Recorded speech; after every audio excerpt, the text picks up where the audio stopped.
మనోజ్, నువ్వు నా బిడ్డవి. లక్ష్మీ ప్రసన్న, విష్ణువర్ధన్ బాబు, మనోజ్ కుమార్. నిన్ను ఎలా పెంచానురా నేను? అందరికంటే నిన్నే గారాభంగా పెంచానురా. నీకే ఎక్కువ ఖర్చు పెట్టి చదివించాలని ప్రయత్నం చేశానురా. నువ్వు ఏది అడిగినా నేను నీకు ఇచ్చానురా. కానీ ఈ రోజున నువ్వు చేస్తున్న పని బిడ్డల గుండెల మీద తంతారంటారే, అలా తన్నేవరా. మనసు ఆవేదనతో కింగిపోతుందిరా. నేను మీ అమ్మ ఏడ్చుకుంటున్నావురా. జర్నలిజం ఉన్నది లేనిది, లేనిది ఉన్నట్టు రాస్తున్నారా. నువ్వు నన్ను కొట్టడం ఏంట్రా? నా బిడ్డ నన్ను తాకలా. ఇద్దరం ఘర్షణ పడ్డాం కొన్ని కారణాల వల్ల. ప్రతి ఫ్యామిలీలోనూ ఉంటాయిరా ఇవి. లేనివాడు ఎవరైనా ఉంటే ప్రపంచంలో ఒకరున్నారేమో, 1% ఉంటుందేమో. అటువంటి వాళ్ళ ఇంటికి వెళ్ళి కాళ్ళు గడిగి నిద్ర పూసుకోవచ్చు. భారత భాగవత రామాయణాలు చూశావు కదరా. ఏమిటిది? మీ అమ్మ ఎంత కుమిలిపోతుంది ఈ రోజున హాస్పిటల్ చేరింది. నీ వల్ల హాస్పిటల్ చేరుతాను. చూడు మనోజ్, నీకన్నీ ఇచ్చిన ఈ రోజున నువ్వు నా గుండెల మీద తనడమే కాకుండా అపకీర్తి తీసుకొచ్చావు. ఏదేదో రాశావు, ఏదేదో చెప్తున్నావు. కొంతమంది జర్నలిస్టులు ఉన్నది లేనిది, లేనిది ఉన్నట్టు రాసేవాళ్ళ తత్వం వాళ్ళకి. ఎందుకంటే టీఆర్పీ పెరగాలి. ఇది వాళ్ళ నైజం. మనం మార్చలేము. వాళ్ళందరి మీద మన కోర్టుకు వెళ్ళలేము. వాక్ స్వాతంత్రం అంటారు, ప్రజాస్వామ్యం అంటారు. ప్రజాస్వామ్యంలో కూడా కొన్ని హద్దులు ఉన్నాయి. ఇది నీకు తెలుసు అనుకున్నా. ఎంత మంచి నటుడివి నువ్వు. నీ భార్య మాటలు విని తాగుడికి అలవాటు పడిపోయావు. వింటున్నావా మనోజ్? ఎవరిని నమ్మాలో ఎవరిని నమ్మకూడదో పరిస్థితి తీసుకొచ్చావు. విద్యాలయాలు ఎంత గొప్పవిరా. మనం 25% కులమతాలకు అతీతంగా ఫ్రీ ఎడ్యుకేషన్ ఇస్తున్నాంరా. క్యాస్ట్ అనేది తీసేశాను రా 92లో ప్రాస్పెక్ట్స్లో. నువ్వు చదువుకున్నావురా. అక్కడ చదువుకున్న బిడ్డలు IAS, IPS అయ్యారా. ఎంతోమంది గొప్పవాళ్ళు అయ్యారా. నువ్వు నటుడుగా ఎంతో గొప్పవాడివి. తాగుడికి అలవాడబడి నువ్వు నీ భార్య ఇంట్లో బిహేవ్ చేస్తున్న విధానం ఆ భగవంతుడు సర్వేశ్వరుడు తెలుసు.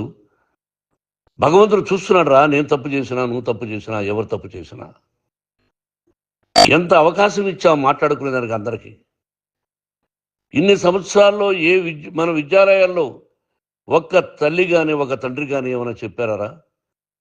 ఆ బిడ్డలు మన బిడ్డలు రా. మీరెంతో నాకు అక్కడ ఉన్నవాడు కూడా నా కూతుర్లు, నా కుమారులు. ఎంతమందికి ఫ్రీ ఎడ్యుకేషన్ ఇస్తున్నావు. వాడి దగ్గర ఏది ఆశించరా. నువ్వు ఎందుకు ఇలా తయారైపోయావు? ఎందుకు ఇంట్లో ఉండే పని వాళ్ళందరినీ కొడుతున్నావు? పనివాడు వాడు పని చేసుకోవడానికి మన ఇంటికి వచ్చాడు రా. ఆ పనివాడిని కొట్టడం చాలా మహాపాపంరా. నేను వేరురా. నేను దండించడం వేరురా. నేను ఎవరిని ఆ చిన్న వాళ్ళని కొట్టి ఇచ్చేసి చేయలేదురా. సినిమా ఇండస్ట్రీలో మోహన్ బాబు కొడతాడు, తిడతాడు అంటే అది షూటింగ్లో జరిగి ఉండొచ్చేమో. కానీ ఇంట్లో ఉండి 10 సంవత్సరాల నుంచి 20 సంవత్సరాల నుంచి పనివాళ్ళు ఉన్నారు. నేను ఇంట్లో లేని సమయంలో వాళ్ళందరినీ కొట్టి వాళ్ళ ఫోన్ లాక్కొని ఒకడైతే చచ్చిపోవాలి. వాడు పోలీస్ కంప్లైంట్ ఇచ్చి ఉండొచ్చు. నేను వద్దు అని వాడిని బతిమాలాడు. పోలీస్ కంప్లైంట్ కూడా ఇవ్వలా. ఇంకైనా నువ్వు నీ భార్య మారి బయట ఉండండి రా అన్నాను నేను. లేదు డాడీ, తప్పు చేయలేని ఒకసారి వచ్చావు, మళ్ళీ తప్పు చేశావు, మళ్ళీ వెళ్ళావు, మళ్ళీ ఈసారి తప్పు చేయనన్నావు. ఏమండి వీడు తప్పు చేయడం అని మీ అమ్మ చెప్పింది. ఇంట్లో పెట్టుకున్నా. మళ్ళీ నువ్వు చేస్తున్నది, ప్రతిరోజు నువ్వు తాగుతున్న విధానం నీకే తెలుసు. ఇది ప్రజలు నమ్ముతారా లేదా అనవసరం నాకు. నేను నీకు చెప్తున్నా, ఇంతటితో పులి స్టాప్ పెట్టాలి. 3 రోజుల నుంచి రకరకాలుగా రాస్తున్నప్పుడు నా మనసు ఆవేదనతో ఉంది. మళ్ళీ చెప్తున్నా, Mohan Babu university is greater than temples. Greater than temples. బిడ్డలను కాలేజీలో చేర్చుకునే ముందు చెప్తారు, అన్నయ్య ఎంత ఉంది యూనివర్సిటీ రూల్స్, ఇది మా పద్ధతి, మీకు ఇష్టమైతే చేర్చండి. గవర్నమెంట్ బిడ్డల్ని గవర్నమెంట్ ఏమిస్తుందో ఇంత పర్సంటేజీ వాళ్ళకు కూడా మీ దగ్గర ఎందుకు డబ్బు తీసుకుంటున్నామంటే దానికి అర్థం పరమార్థం చెప్పాము. దొంగతనంగా తీసుకోలేదు, ప్రతి దానికి చెక్కులు ఉన్నాయి, అది అకౌంట్ ఉంది. దానిలో తప్పులు జరిగితే డిపార్ట్మెంట్ ఉంది, కాలేజీలో ఏదైనా తప్పు జరిగితే గవర్నమెంట్ ఉంది. ఇవన్నీ నీకు తెలుసు. ఈ రోజున ప్రపంచంలోనే నెంబర్ 1గా చేయాలని మీ అన్న కష్టపడి ఇతర దేశాల్లో నెంబర్ 1 యూనివర్సిటీ టైఅప్ చేశాడు. ఈ రోజు నువ్వు చేసిన విధానం ఏమిటి? నువ్వే ఒకప్పుడు నాకు ఇవి ఏమొద్దు, నేను యాక్టింగ్ అన్నావు. ఈ రోజున ఏం చేస్తున్నావు? విద్యాలయాల మీద పడ్డావు. తల్లిదండ్రులు చాలా గొప్పవాళ్ళరా. కొంతమందికి డబ్బు కట్టలేకపోవచ్చు, కట్టని వాళ్ళకు కొంత సహాయం చేసాం, అంతా సహాయం చేయలేము. బ్యాంకుల్లో డబ్బు కట్టాలి, లెక్చరర్స్కి డబ్బులు ఇవ్వాలి, యూనివర్సిటీ బ్రహ్మాండంగా నడపాలంటే మంచి లెక్చరర్స్ కావాలి. ఇవన్నీ తెలిసి చేస్తున్నావురా 32-33 సంవత్సరాల నుంచి. అది పక్కన పెడితే అందరినీ కొట్టడానికి వస్తావు, మీ అన్నం తిడతావు. ఒక వ్యక్తి వినయ్ గారని ఆయన వ్యక్తి హెల్ప్ చేయడానికి వస్తే ఆ వినయ్ ఎవరు లజ్జాగుడికి చంపేస్తాను వాడు అన్నావు. ఇవన్నీ ఎంత తప్పురా? అంటే మీ నాన్నగారికి ఎవరు సహాయం చేయడానికి వస్తే వాళ్ళందరినీ లజ్జాగుడుకులు అంటావు, చంపేస్తానంటావు. మీ అన్నను చంపేస్తానన్నావు. చంపరా చూద్దాం మీ అన్న, నేనే అన్నా. తాకరా నీ ధైర్యం ఉంటే అన్నా. ఎంతమందిని చంపాలనుకుంటున్నావు, ఎంతమందిని చేయాలనుకుంటున్నావు, నువ్వు ఏం సాధించాలనుకుంటున్నావు? ఆలోచించుకో. ఈ ఇంట్లోకి అడుగు పెట్టడానికి నీకు అధికారం లేదు. ఇది నా కష్టార్జితం. మా నాన్నగారు 10 రూపాయలు 10 పైసలు కూడా ఇవ్వలేదురా. మంచి జన్మనిచ్చాడు మా నాన్నగారు. మద్రాసుకు వెళ్ళి వీధుల్లో అడుగు తిన్నాను రా.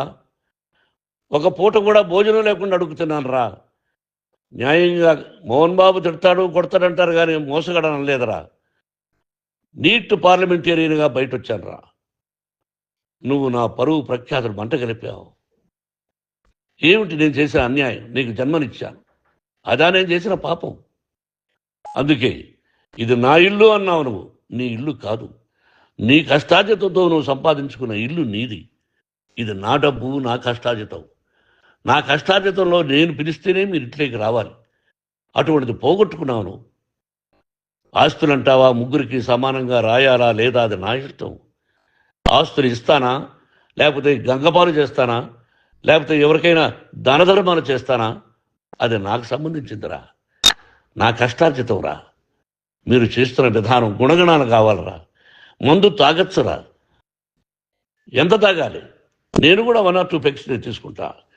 ఇది తప్పు కాదు, జనానికి తెలియాలి. నా డబ్బు ఇది. ఏ తాగి ఎవరిని కొట్లా, తాగి నేను తింటున్నా. అది ప్రజలకు అక్కర్లా. నేను తప్పు చేస్తేనే ప్రజలకు కావాలా. ఇవన్నీ ఉన్నాయిరా, ఇవన్నీ తెలుసుకో. జర్నలిస్ట్ సోదరులారా, మీకు నా గతాన్ని తెలుసు, నా భవిష్యత్తు, నేను ఎక్కడి నుంచి వచ్చాను కూడా మీకు తెలుసు. ఈ రోజున మీరు రాస్తున్న విధానం, నా బిడ్డ నన్ను కొట్టాడన్నారు, ఎంత తప్పు. ఈ రోజున నా బిడ్డ మీద కోపంతో అవును చెప్పచ్చు, కాదు. వాడు నా మీద చెయ్యెత్తలేదు. నేను ఘర్షణ పడ్డాం. ఘర్షణ వేరు, కొట్టుకోవడం వేరు. గాయాలతో హాస్పిటల్కి వచ్చి కుంటుకుంటుగా నడిచాడు. మళ్ళీ ఏమని పోలీస్ స్టేషన్కి వెళ్ళి చెప్పాడు. ఎవరో 2 ఉన్నారు, వాళ్ళిద్దరూ నా మీద దాడి చేశారన్నాడు. నా ఇంట్లో పనిచేస్తున్న వ్యక్తుల గురించి పోలీస్ స్టేషన్కి వెళ్ళి చెప్పవలసిన అవసరం అతనికి లేదు, హక్కు లేదు. పోలీస్ డిపార్ట్మెంట్ కూడా తెలుసుకోవాల్సిన విషయం. నా ఇంట్లో ఉండే వర్కర్స్ మీద నేను కంప్లైంట్ ఇవ్వాలి. నువ్వు పర్మిషన్ లేకుండా నా ఇంట్లోకి నువ్వు చొరబడి ఇల్లు నాదంటూ ఇంట్లో పనిచేస్తున్న వర్కర్స్ మీద కంప్లైంట్ ఇచ్చావు. అది ఎంతవరకు పోలీసు న్యాయమో రూల్సో చూద్దాం. పోలీస్ డిపార్ట్మెంట్ ఇంటికి వచ్చింది. వాళ్ళకి రాశాను ఉత్తరం, అయ్యా నేను సీనియర్ సిటిజన్ని, నాకు రక్షణ లేకుండా ఉంది, నా బిడ్డ వల్ల నా ఇంట్లో నుంచి నా బిడ్డను పంపించేసి ఇది నా ఇల్లని. వాళ్ళు నాకు సమాధానం ఇవ్వలేదు. ఇవ్వకపోగా ఎవరిని పట్టించుకోలేదు.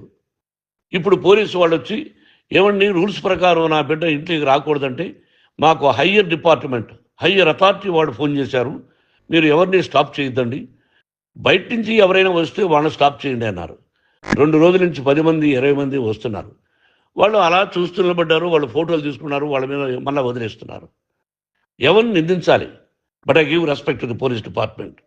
వాళ్ళకి ఎవరు ఏ అధికారి ఫోన్ చేశాడో, ఆ అధికారికి ఏ పొలిటీషియన్ చేశాడో అది వాళ్ళకే వదిలేస్తున్నా.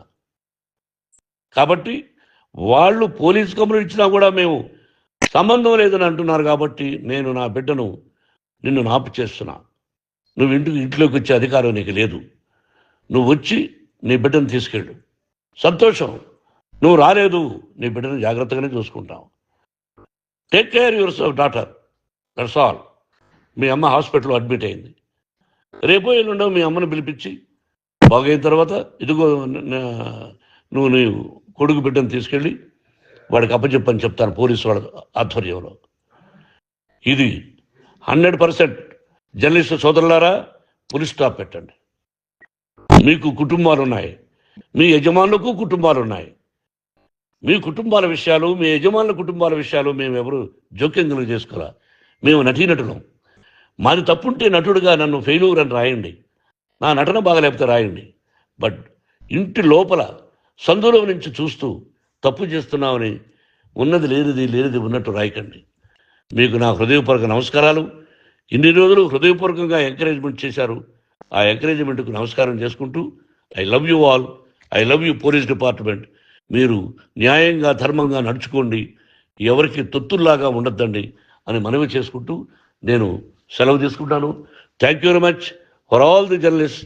ఇక్కడ పులి స్టాప్ పెట్టండి, పులి స్టాప్ పెట్టండి. Thank you very much.